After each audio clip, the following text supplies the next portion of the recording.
کہ آپ ہمیں 50,000 روپے دیں تو پھر ہم اس چیز کا ذکر کریں گے، ادروائز ہم ذکر نہیں کریں گے۔ اب وہ غریب بندہ کہاں سے اتنے پیسے لائے اور کیسے وہ یعنی کہ ان لوگوں کو رشوت دے؟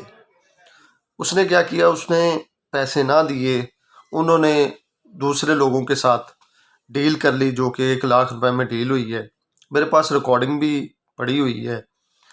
کیونکہ جب بھی میں اپنے کلائنٹ کو بھیجتا ہوں تھانے کے اندر تو وہ ان کو میں کہتا ہوں کہ آپ نے ریکارڈنگ کرنی۔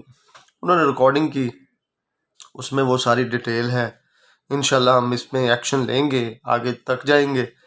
انہوں نے کیا کیا، انہوں نے اگلے ہی دن لڑکی کو پیش کیا، لڑکے کو پیش ہی نہیں کیا،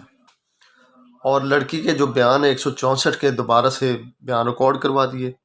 اور اس میں اسٹیٹمنٹ دلوا دی کہ یہ جو ہے نا آلریڈی شادی شدہ ہے، اور کنسیلمنٹ آف فیکٹ یہ کیا